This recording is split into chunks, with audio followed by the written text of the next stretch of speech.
Is your family tree a mystery? Are you fascinated by genealogy? Well, hip hip hooray, let's talk DNA with Julie. The truth is in your genes. In CutOff Genes. Welcome to CutOff Genes, the podcast that helps you find your truth using nothing but DNA. I'm Julie Dixon Jackson, and I am a genetic genealogist, henceforth known as a Gen Genie. And I am Richard Castle, the producer and co-host of this podcast. How are you, Julie? I'm good. I'm gearing up for Christmas. Oh my gosh, so much shopping. So much. I'm overwhelmed. Every year. I would love to enjoy it more. And I will once Christmas happens and it's over. But I'm usually just so exhausted. You know, I'm a musician, so I work a lot. It's a very busy month, and I'm thankful and grateful that I have the work. But between the Christmas shopping and the Black Fridays and the Cyber Mondays and the Giving Tuesdays and the Small Business Saturdays and the, wow, it's a lot to do. It's a lot. It's a lot. It's overwhelming. The holidays are exhausting. I'll say it. Yeah. It's just it. Yeah. But hey, Merry Christmas, everyone. It's also exhausting because I felt like it starts so early. Oh my so, gosh. You're like at Halloween, you start seeing Christmas It stuff. starts at Halloween. Yeah, in the Costco, and you're like, oh my God. So by the time Christmas happens, I've been living with it for 2 months. Yeah, I'm bah humbug. Yeah. Well, I'm not bah humbug, but I get a little tired, and the pressure to like make sure you see every family member and all that. Although, because I have my new great nephew, my niece's son, it's kind of fun to have a new baby in the family. Little person? Yeah. Like I love shopping for him, Right. That's fun. Oh, sure. Yeah. I wish there were babies in my family still. I have a friend I actually helped I helped make a great Christmas gift for her mother.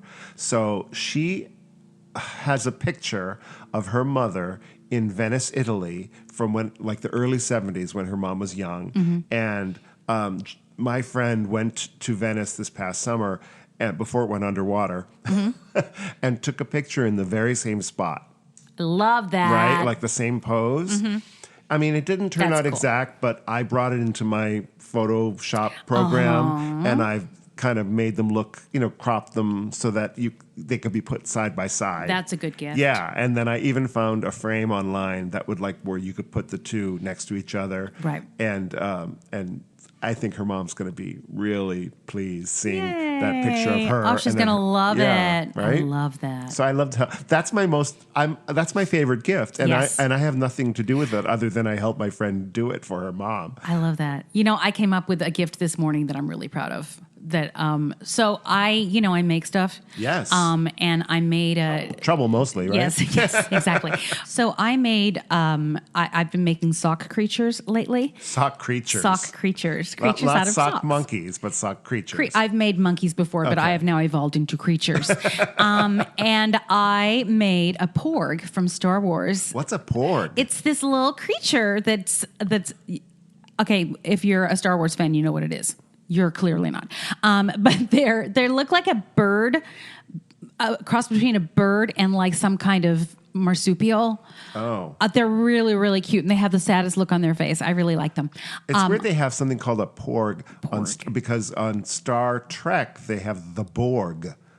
Do you remember that? The Borg but that was a completely different thing. These are friendly, sweet creatures, whereas the Borg is not. Okay, I'm like, what? You're making Don't you love that I know that? You're making Borgs out of socks? No. All right. I made a porg, and my brother, Rob, my newfound brother, said, "Oh, Sophie would love that. Sophie is my niece." And I said, "Well, it has Sophie's name on it, so of course I have to send it for Sophie now. But now I'm sending Sophie something. Now I have to send her brother something. I see. And I had to go in what is he into? And of course it's video games, so I had to come up with these random video game characters I've never seen before. I thought you were going to say you made a video game. Yes, I made him a video game. Just shove it into your computer. That would be clever. So I made stuff for him, for James. And then, of course, now I have to give something to my brother and his wife. And so then I have to come up with stuff for them. And then I have 2 other brothers that I've never spoken to, but I would still like to send something for them. And that was the hardest part. I'm like, what can I possibly? When you don't know them. Right. Sure. But you know what I figured out? What? I figured out how to make like these masculine bracelets. Ooh. That they have different colored beads on them that spell out Fisher in Morse code. Oh, that's so cool. Isn't that clever? It's clever and it's thoughtful. That's why I like it. Yeah, because it's kind of the kind of thing they'll know what it is, and if it'll become a conversation piece. Right. If somebody says, "Oh, what is that?" Yeah. and you're like, "Oh, it's my last name." Yeah. Spelled out in Morse code. Yeah, I was pretty proud of myself. So I was looking for like last minute gifts. And I was in, I don't know, was it Marshall's or one of those kind of aggregate stores? And there was this big throw pillow that said, "You can't have Christmas without Christ."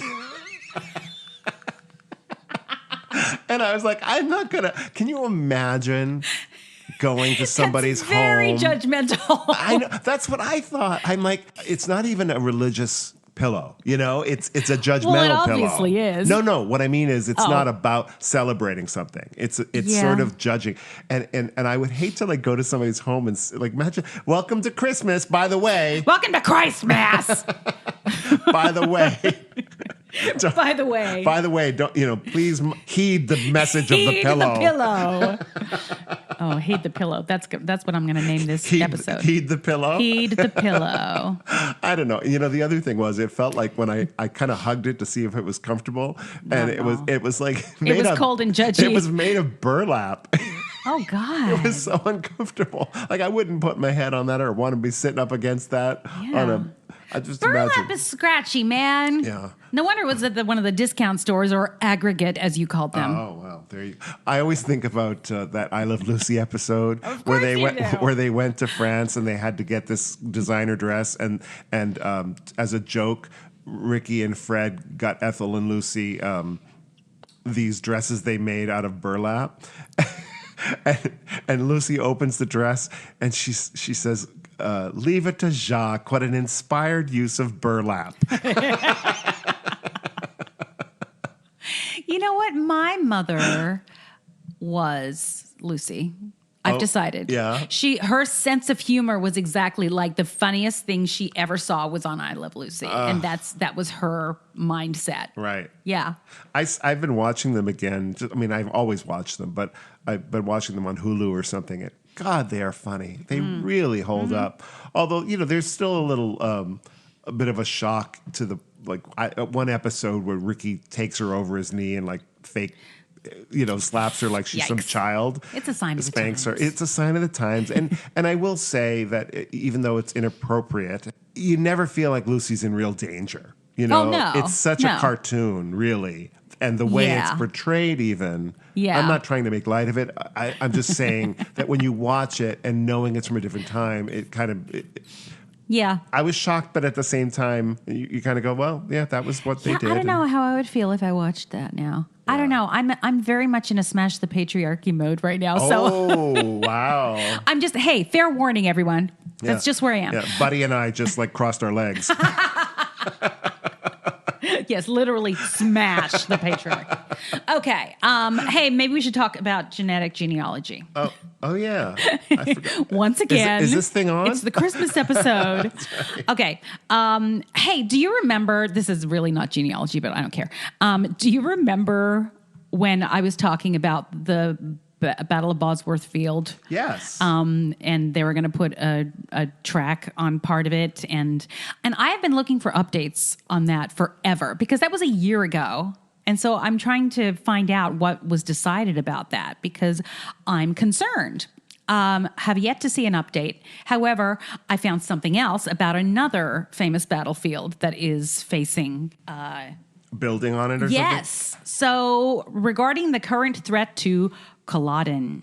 What is that? Do you know what Culloden is? I have no idea. Culloden is the very famous battlefield in Scotland. If you've ever watched Outlander, you know what Culloden is. Okay.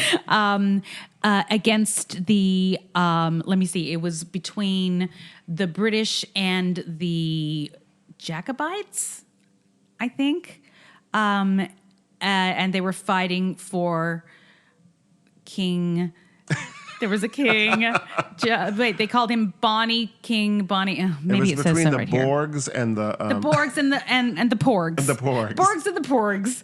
It was the famous Scottish battle between the Borgs and the Porgs. And the Porgs. Anyway, it's a very famous battleground, like the most famous. It was a in Scotland. smorgasbord. It's a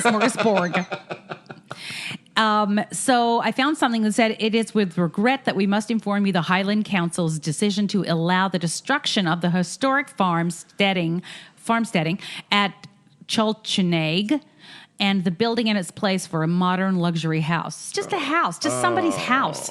Although the planning committee was not in favor of the decision because the applicant put in for the initial permission before the official conservation area was created in 2015, they apparently threatened to sue. This litigation would have cost the Highland Council too much money, so they approved the application. Oh, that's sad. You guys, it's Culloden. Why do I picture Poltergeist? But you forgot to move the bodies. Can I just tell you that that's exactly what I've been thinking. Why would you want to live on a battlefield where people die? Right. Yeah. I mean, have we forgotten Poltergeist? Who wants to live? They're going to put up this beautiful house, and then before they know it, there's going to be bodies coming up from the pool. Exactly. Or in the middle of their kitchen, even worse. Or dragging their children into the TV. They're going to have to hire a little psychic to come out and say, this house is clean. But it wasn't. Psychic. Oh, my gosh. So, look it up, people. It was a really frightening movie, and it still holds up. Check it out. You know, I'll just say this because I saw it fairly recently. It was on cable or something.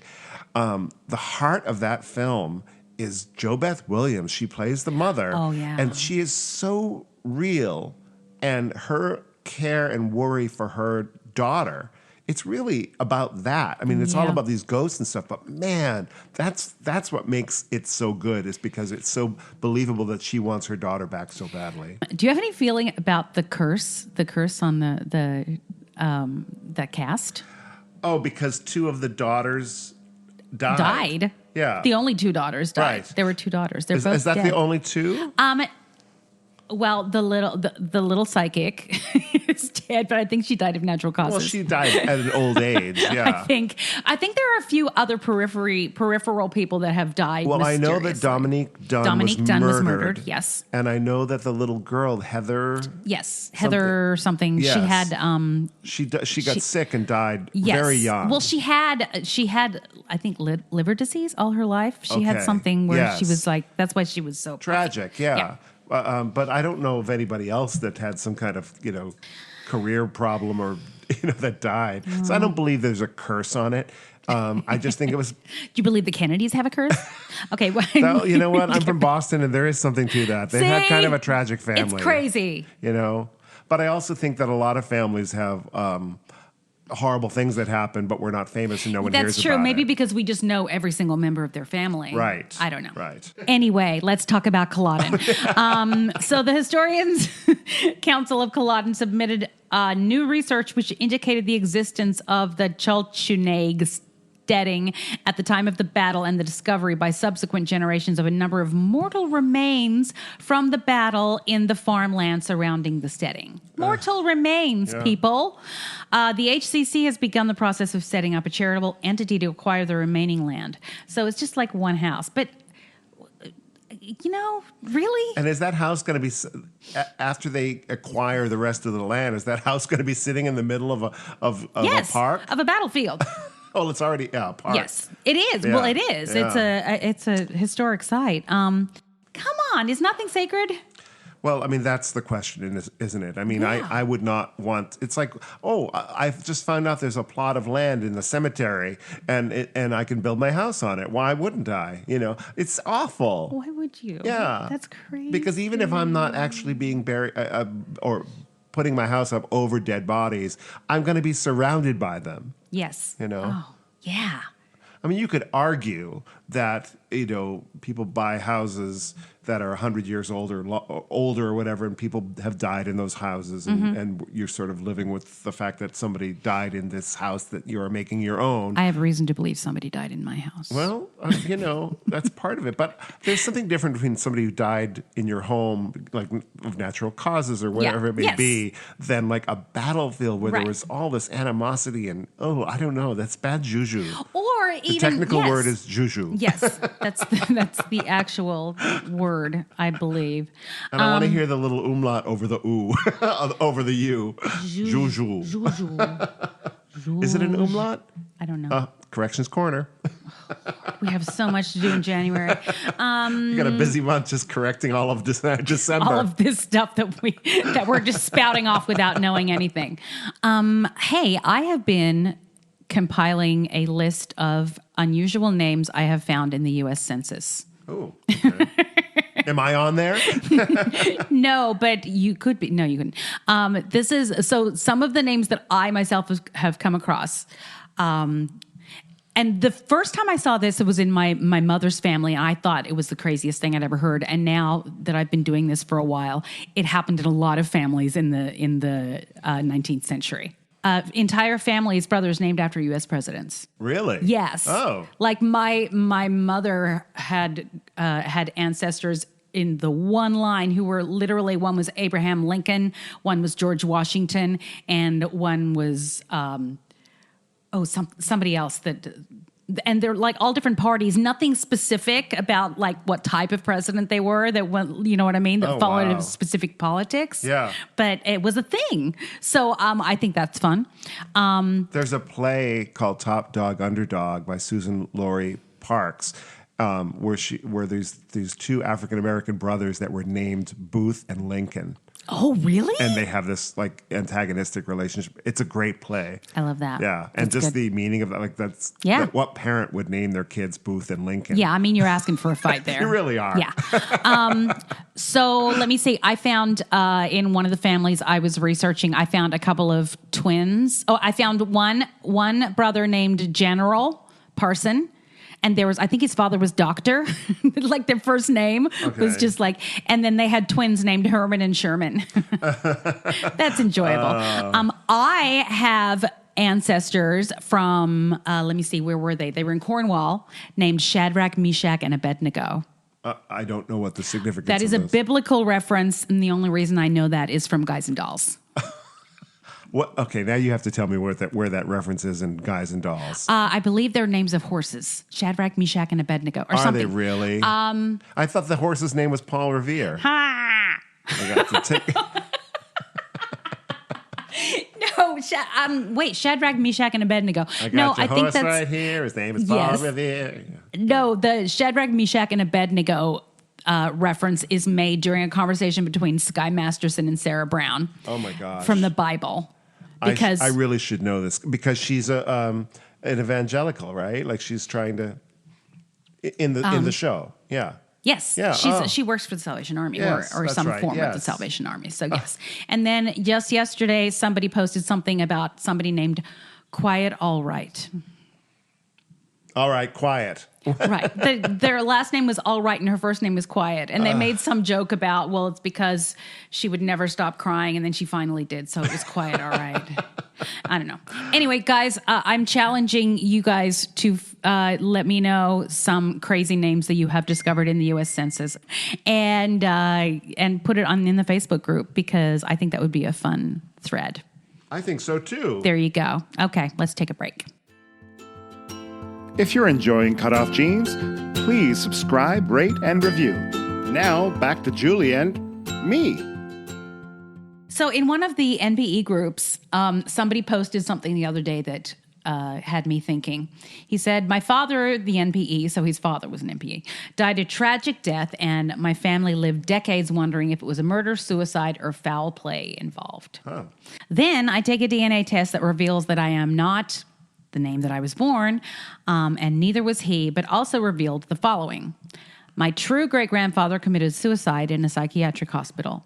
Said great-grandfather had 8 children. Each of those children had a child diagnosed with bipolar disorder, schizophrenia. My grandfather, his son, attempted suicide more than once but succumbed to alcohol-induced diabetes, as did his brother. 3 of the 8 children had children who committed suicide. My great-grandfather's brother had 2 children who committed suicide who ran... into an oncoming train. Wow.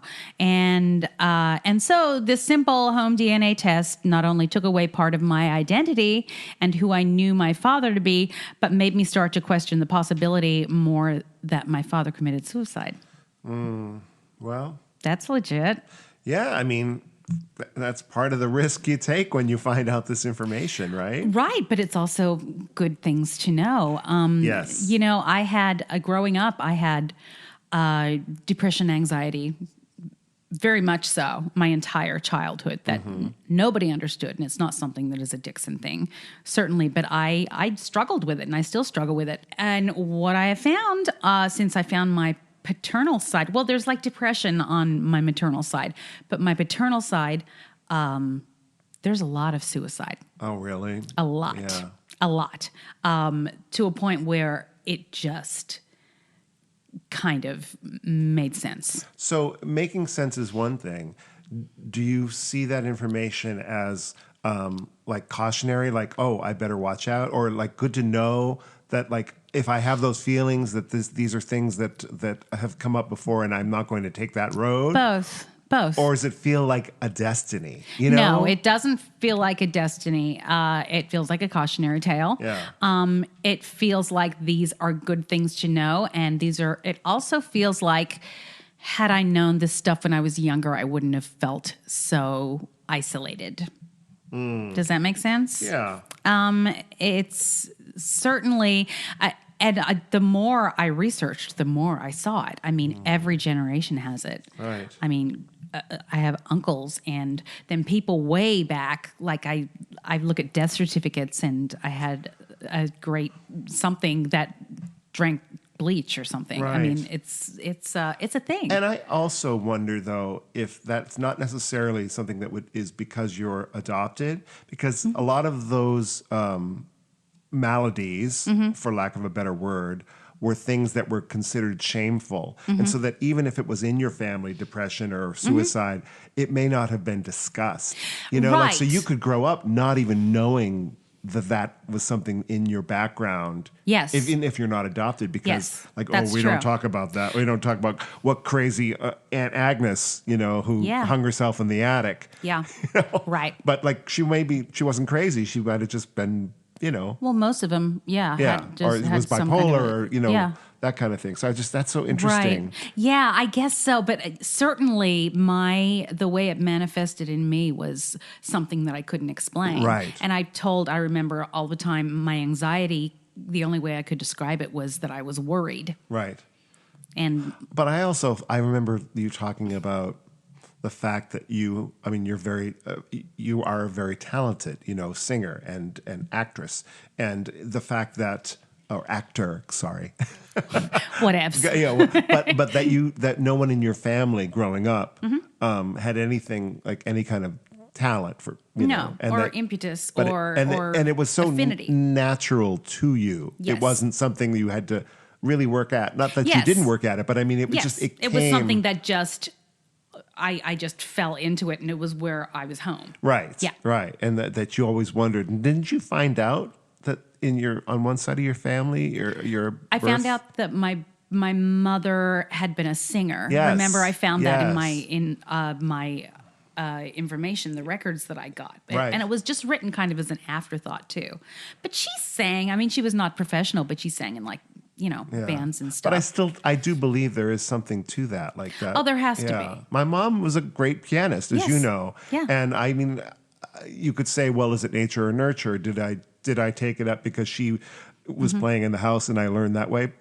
Partially, yes. Yeah. But I also feel like there's a natural talent that came to me. There has to be. You look at my kids, and they are literally a mock-up of me and my husband. Both of them. They both have excel in the things that my husband and I have always excelled at. Right. And it's just something.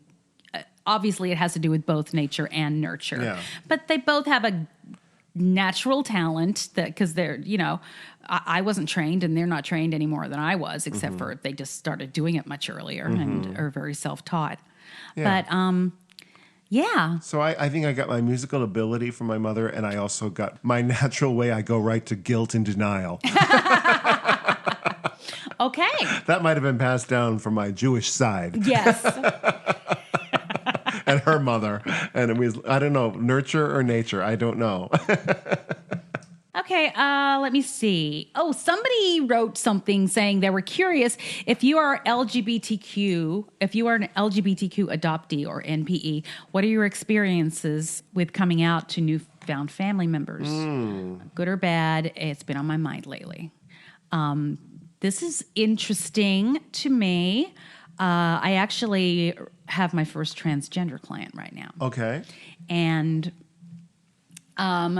we are navigating how to do this because he was born assigned a woman or a female. He wasn't born a woman, a girl. Yeah. But he is a man. And so this biological mother assumes she had a girl. Right. So I have written to her the initial. Now, normally I include a letter from me as well as a letter from the adoptee introducing themselves and telling them with pictures and stuff. This time I didn't do that. They're very Midwestern. She's from a very Midwestern family. And, I think we need to do this in small baby steps. Baby steps. Yeah, no, I agree with you. It's a lot. It's a lot to take on to find out that your, biological child is, seeking you out. That's a lot of information right there, and then to process. Yeah. But then to try to process something in addition, such as, well, I gave birth to a baby girl, right. but I'm being, Right. found by an adult male, So yeah, it adds a whole extra layer to this. And in the letter that I wrote, I said my client, everything when I was talking about my client was gender neutral, they and right. what have you, just so that, I didn't want to mislead her. Sure. But at the same time, I want to be respectful to my client and let him call the shots as to how he's going to definitely, reveal this. But I know that the biological mother, who I think is the biological mother, has received this letter, and I've yet to hear from her. So I'll probably know in the next few weeks how.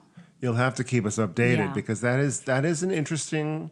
Yeah. The whole transgender thing is new. New to me. Very new. But I know adoptees who were gay or lesbian who, when they were found by their biological parents. Yeah. That in some instances where their adopted family had rejected them for being gay because they were perhaps raised in a religious home, that they were more accepted by their biological parent, and vice versa. It really depends. But but the transgender thing is a whole other can of worms. Yes. To have to lay that out. And it's a good opportunity to educate, I think, more people. Yeah, sure. Including myself. Right. Frankly. Well, it's a new.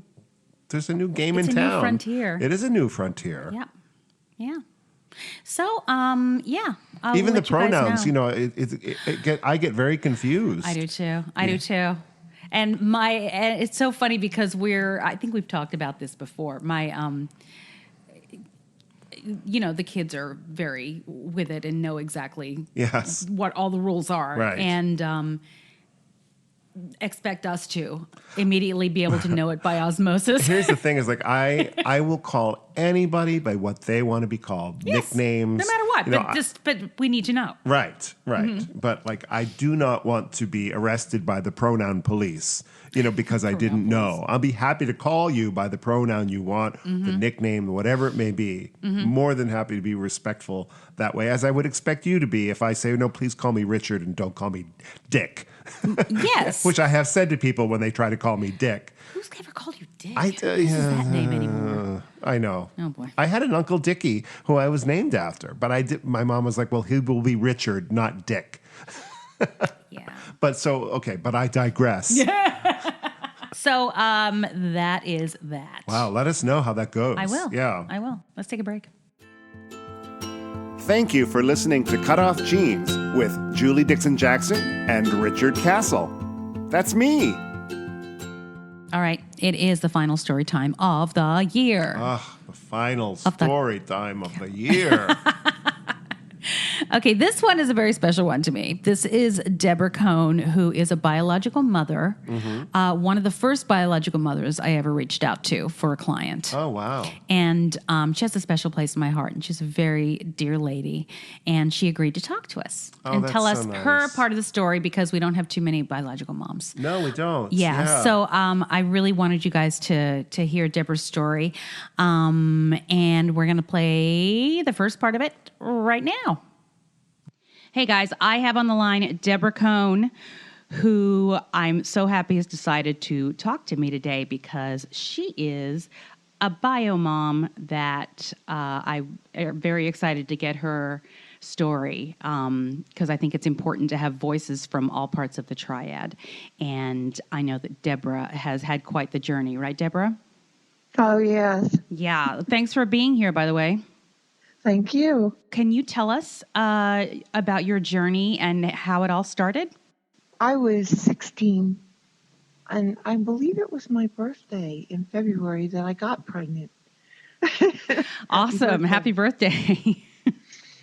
So, I was in high school, and about third month I dropped out, and my mother had made arrangements for me through our GP, our doctor, to go and stay in another part of North Carolina for the duration of the pregnancy with a wonderful, wonderful family that lived in the mountains. Okay.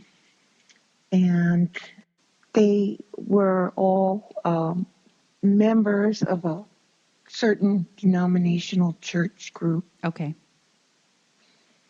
And off I went to the mountains, and that's where I stayed with this family until I gave birth to my son. So can you tell me a little more? Can you tell me about the father, if you're comfortable talking about that? The father walked away. Okay. His parents walked away. Oh, his parents knew? Yes. Okay. There was no contact Oh, that must the have been entire awful. duration of my being away. That must have been so hard for you. It was very lonely. Yeah, I would think. In that, of course, I missed my best friend and I missed my mother. But she was only about, I guess it was about 4 or 5 hours away. Okay. You knew that you were going to have to give your child up, correct? Well, Or is it? I didn't really dwell on that. Okay. I just focused on staying healthy and finding peace of mind and just making the best of a difficult situation. Sure. The family I stayed with, they were the best. They were so supportive. And what, did anybody other than your mom know back home? No, well, my best friend, of course, and the father knew, and my mom's manager where she worked. Okay. And a good friend of ours. Okay. Now, are you an only child? Yes. Okay. Oh, wow. So your mom went through it too? Yeah, Mom went through it too. Yeah. Okay. So fast forward, let's go to the birth. Can you tell me about that day? Okay. I went into the hospital on Halloween evening. Okay. The doctor who kind of oversaw the entire process, the adoption, and had some contact with me during the pregnancy, as far as checkups and things. She came and visited because she knew I was due. I was due on the 3rd, I believe, November 3rd. and decided that it was time for me to go to the hospital. I don't recall having any contractions at that time, but she felt more secure in knowing that I was at the hospital because I was due on the 3rd. Right. Did she say you were in active labor or? No, she didn't. And like I said, I didn't have any contractions or cramps at that time. 2.5 days later, on Sunday evening, well, actually 2 days later, Sunday evening, I gave birth to my son. He was a big boy. Was he? Yes, he was. Do you remember how big he was? What he weighed? He was about 9 pounds. Woo, he was a big one. Yes, he was a big one. Yeah. They had called my mother, of course, when I went to the hospital on Halloween. Okay. And she came right away. So she was there with me, and she was in the labor room with me. And when he was born, I had him completely natural. That was my next question. Okay. Wow. Completely natural. Yeah. It hurt. Yeah. I bet. It did. Yeah. It was quite intense. When he was born, I did not see him whatsoever. My mother held him. And of course, checked him all over and made sure everything was right. And he was perfect and beautiful. Oh, but your mother held him, so that's nice. Oh, yeah. Yeah. Okay. It was reassuring. Yes, to know that at least somebody checked on him that was close to you. And do you remember filling out the birth certificate? I do, yeah. Okay. Yeah. Did you use your real name? No, I used a different last name. It was similar to your name, though, right? Your maiden name. Yeah. Okay. Yes. Did you do that on purpose? Yes. Meaning it was different but similar, so that people could still maybe find you. Yes. That's what I thought. Okay. I find a lot of people do that.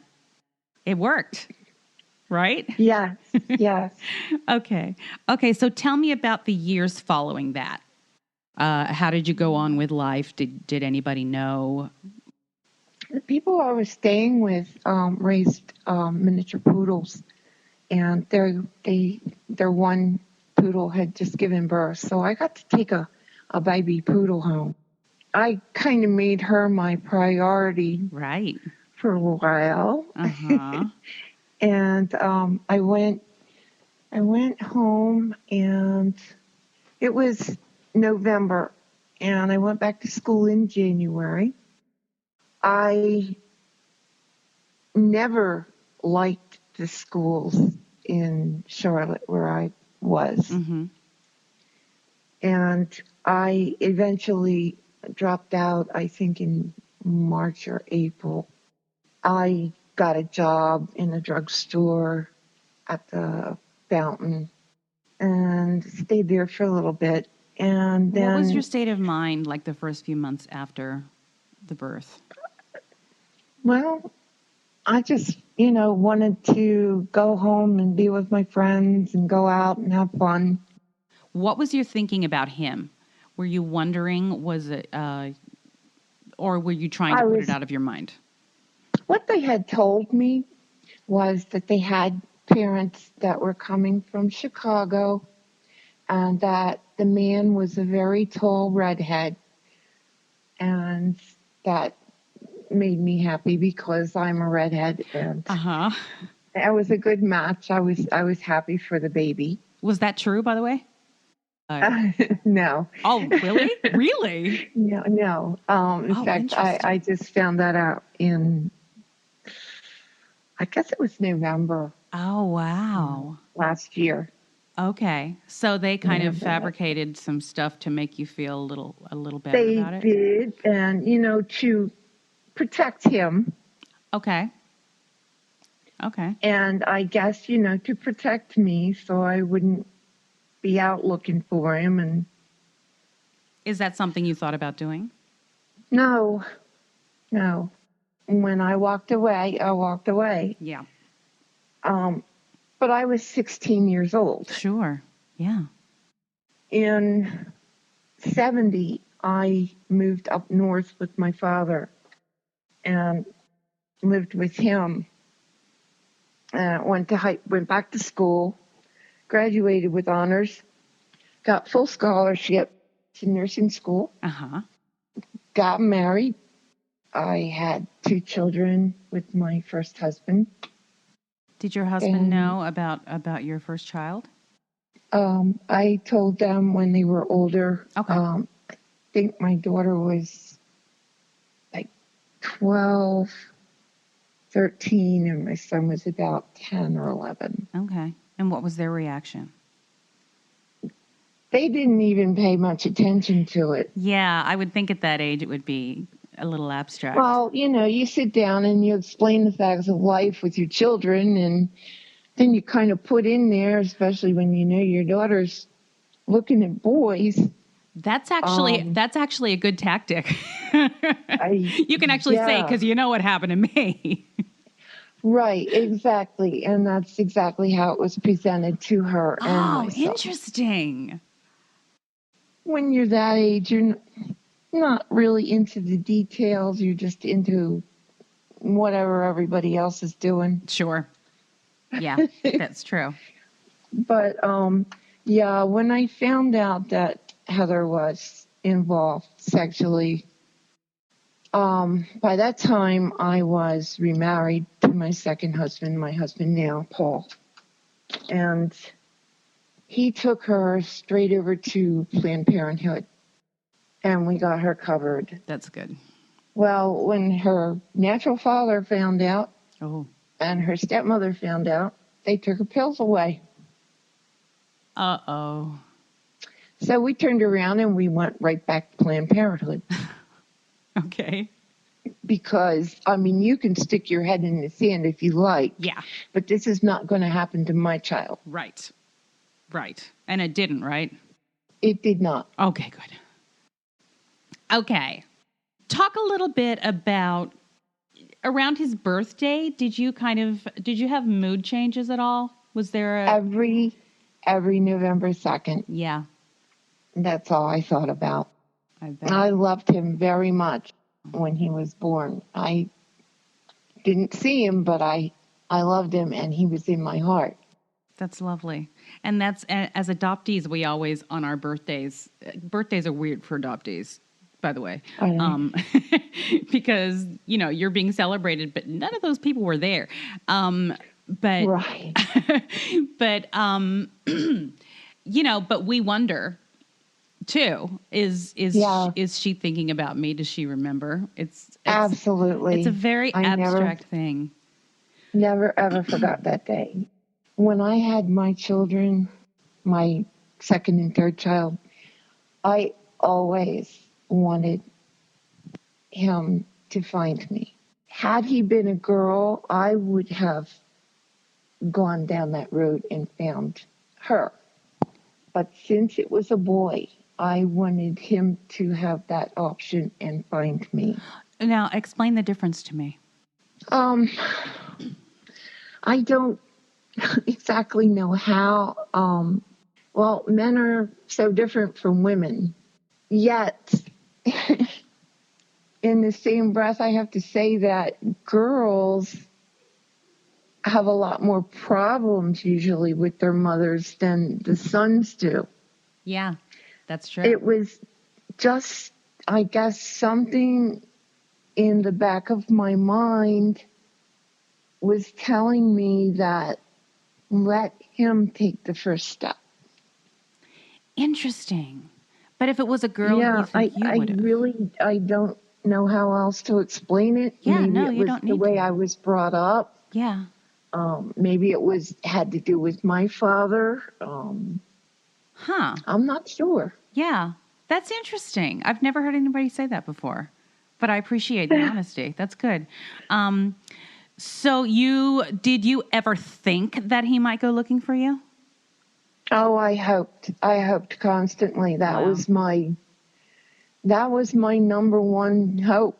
Oh, all my life. To hear that. And okay. when that call came, I was walking on air. Okay, let's talk about that day now. Tell me about the day. What happened? All right, that is the end of part 1. And because we're splitting it in 2, and this is the last episode of the year. Oh, and we're taking a few weeks off for the holidays. Right, but I think, guys, as a little special in between Christmas and New Year's offering, I'm going to drop the second part of this interview. Oh, that's nice, for you guys Julie. next week. It's So like you a can Christmas hear. gift. It's like a little Christmas miracle. So, and when we come back for the new year, we're going to launch our Patreon We're going to be launching Patreon campaign. So that's exciting too. Yep. So you guys, when you're, when you think about sponsoring us next year, when we bring that out, we will not be having a full episode for the next 2 weeks. Mm-hmm. So in the meanwhile, we'd like to wish you all, if you celebrate Christmas, Merry Christmas or Happy Hanukkah. Happy Hanukkah, Happy Kwanzaa, Happy New Year. Happy holidays, Or Happy everyone. Holidays. Yeah, just a general happy. We're really grateful to our listeners Yep. who keep us coming back to this podcast every week. Thank you so much for listening to us all year. And we will see you in the new year. I am Richard Castle. And if you want to go find out what I look like or anything like that, what I do for a living, go to richardcastle.com or follow me on the Twitter @CastleSongs. And I am Julie Dixon Jackson. You can find me on Twitter @JulesJackson with 2 O's. Find the podcast on Twitter, CutOff Jeans Pod. Find us in the Facebook group or find the Facebook group, CutOff Jeans Podcast. And email me at julesjackson@cutoffjeans.com. Happy holidays, everybody. Can't wait. We will talk to you next year. Yes, have a safe holiday season. And remember, The truth is in your jeans. Oh, we did it together, Julie.